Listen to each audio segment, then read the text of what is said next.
So like he said, they just want to see you put the work in. And if you're upset about them wanting to see you put the work in, you might need to question if you really want to do YouTube or not. Walking with the confidence, a baby face, but don't have time for the nonsense, yeah. It's okay to be, it's okay to stay new and do what you do, yeah. Hey, Big Mama Tori.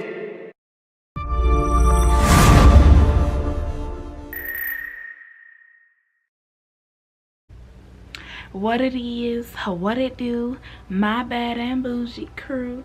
What's up, y'all? I'm here to do another reaction video. Actually, I'm gonna do a reaction video back to back because I was on YouTube, and while I was scrolling, I came across this Creator Insider YouTube page, and I didn't know anything about it. And basically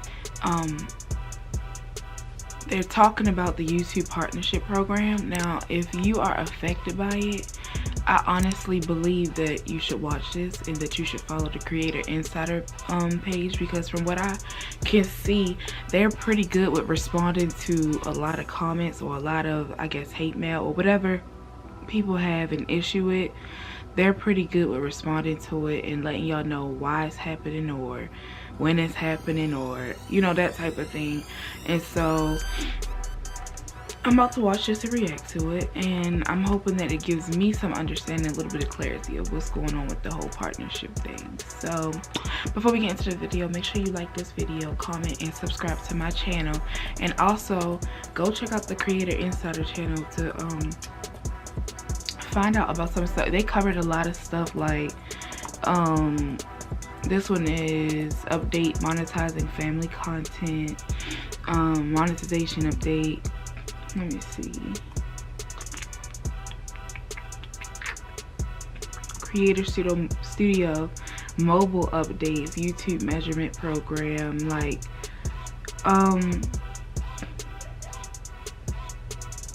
studio update. I guess anything that happens with YouTube, they basically do a video to help you guys understand what's happening, why it's happening. And yeah, so let me go ahead and get into this video. Hello insiders, this week we made some announcements about the YouTube Partner Program, linked to the blog post below. I thought for this video, I just summarized some key points from that announcement, as well as share some other perspectives and suggestions and maybe context that I picked up from just having some conversations with folks who work on that team. So obviously 2017 was a tough year for YouTube advertising and how we kind of monetize videos. We don't need to go into all of that. You can look at previous videos for some of that information. But what's most important is that for 2018, we really want to take a new approach to monetization. And the main difference for 18 will be, in order to join the YouTube Partner Program, you will now need at least 1,000 subs and 4,000 hours of watch time in the last year. And the reason for that is we really want to reward the creators who are having the most impact on the platform, creating the most value for viewers, and also make it harder for spammers and abusers who create these very small channels, quickly kind of try and exploit the system, and then make it hard for all of the good actors to succeed. This will allow us to focus more resources on channels that are really making a long-term investment in the platform and are creating content that engages with viewers and are the best match for brand advertisers. Now, when you're probably wondering, like, whoa, you know, that seems like a lot of channels will be affected. You know, with these new higher thresholds, 99% of those channels that are going to be removed were making less than $100 a year, and 90% of them were making less than $2.50 a month. So our expectation is that anybody that's in the program for whom YouTube is you know, their livelihood or a huge part of their livelihood, they won't be affected.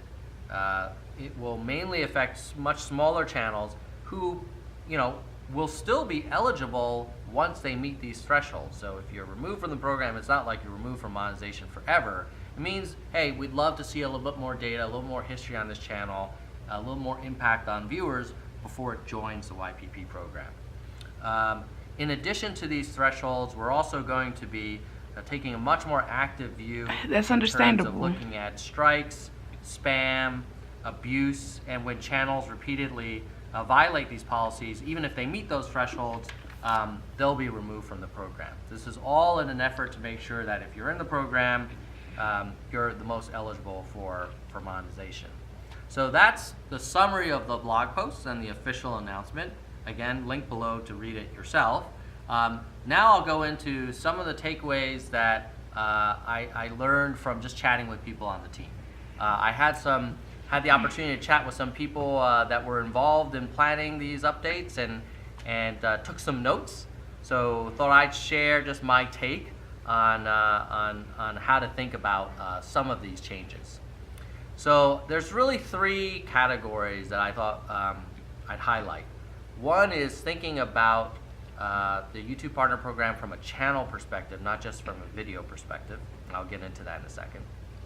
The second one is thinking about how YouTube as a platform and creators can work together so that the platform grows and succeeds in the long run and everybody benefits. And then the third one is actually a request for input on how we can do better, especially around specific approach that we're talking about.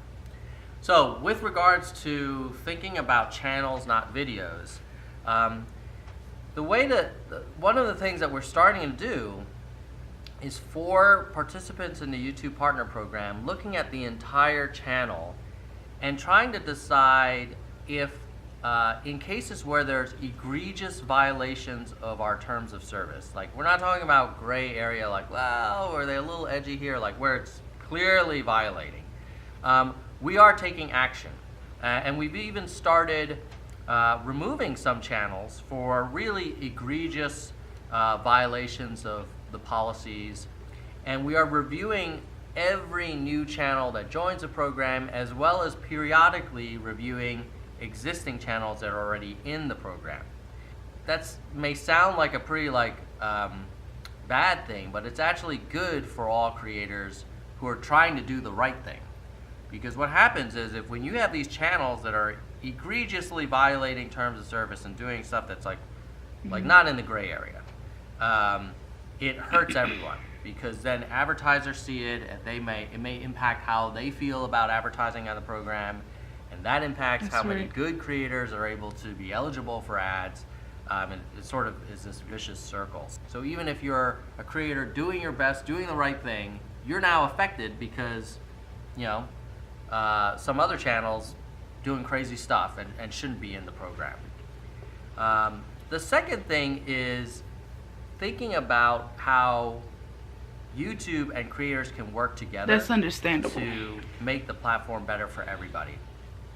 And cool. So in the old days, you could think about it as, well, I'll upload my video to YouTube, and then I'll let YouTube sort out the whole monetization stuff. And what we'd love to do is get to a place where it's a little bit different. It's more like, I'm going to upload this video to YouTube. If I'm in the YouTube Partner Program, I have a responsibility to make sure that if I indicate this video is appropriate for monetization, I understand the rules, at least as best as I can, acknowledging that sometimes, there's subjective judgments there, but if I know that this video shouldn't be monetized, it's not suitable for brands, then I'm not going to monetize it. I'm going to self-select out, at least for that video. And what that would help us do is make sure that we have more accurate matches between advertisers and videos, but it also helps us learn better about, oh wow, you know what, this channel in our kind of spot checks has been really accurate in identifying which of their videos are suitable for ads or not. And that also allows us to kind of increase scale and not rely entirely on the current data we have about a video. It now sort of, the new approach is we can sort of get your help because you know your video better than anyone else. So some suggestions there is obviously be familiar with the ads guidelines. We'll link to that below. And if you have a channel where most of your videos are monetizable, but maybe one you're kind of talking about a topic that isn't really appropriate for ads, self-selecting that video out of monetization is not only desired, but will be the expectation for being in the YouTube Partner Program. The last thing I would say is the reason why we're spending so much time tuning this program, to be upfront, is it only takes a few huge controversies to impact everybody. So, in a case where creator monetizes a video that should not have been monetized, and let's say we get it wrong and we end up running ads against that video, even if it's a short period of time, and that then creates a controversy, and the brand says, whoa, what's going on here? And they pull back. That just doesn't affect only that creator. It affects the whole ecosystem. So we're really encouraged when we see the alternate example where a creator chooses not to monetize a certain video because they know it's not suitable for ads. It helps everybody, and in the long run, it's good for not just YouTube and the platform, but it's good for that creator and all the other creators that are trying to thrive on YouTube. So the last thing I would say is, if you have other ideas around this concept of how can we get more information from the creator who's doing the uploading about the video so we can make the best decisions possible about its brand suitability and maybe which ads are appropriate or whether it's appropriate for ads at all, please let us know. We're definitely open to feedback, and hope this video was helpful. Definitely check out the official blog post below, and we'll talk to you soon. Keep it real. I mean, that was a good explanation on the changes to the YouTube Partnership Program. If you watched it and you're still mad at them, I think you have the problem and they don't. Because like I said in my last video, they're going to do what's best for their business. It's still YouTube is still a business, that's still a brand, and they have to do what's best for them.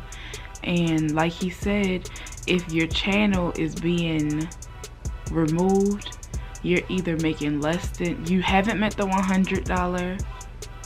If your channel is being removed from the YouTube Partnership Program, you haven't made the $100 threshold, for one.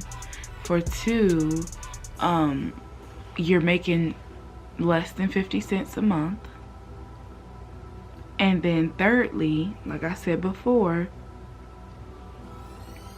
it's not affecting us in a way that we'll never be able to make videos again, or we have to go through a even weirder strenuous process. But he basically said himself, by the time you get 1,000 subscribers, 10,000 views, 4,000 hours watched, that you'll be beating the $100 threshold and yada yada yada. So like he said, they just want to see you put the work in. And if you're upset about them wanting to see you put the work in, you might need to question if you really want to do YouTube or not. So I hope this video was helpful, and like I said, check out their page. Just another video I'm about to react to that Tom uploaded. It's called YouTube Partner Program Follow-Up. So yeah, I'm about to do that video next. So like I said in the beginning, make sure you give this video a like, thumbs up, subscribe and comment, and let me know what y'all think about what Tom had to say. And I am Big Mama Tori, and I'm out.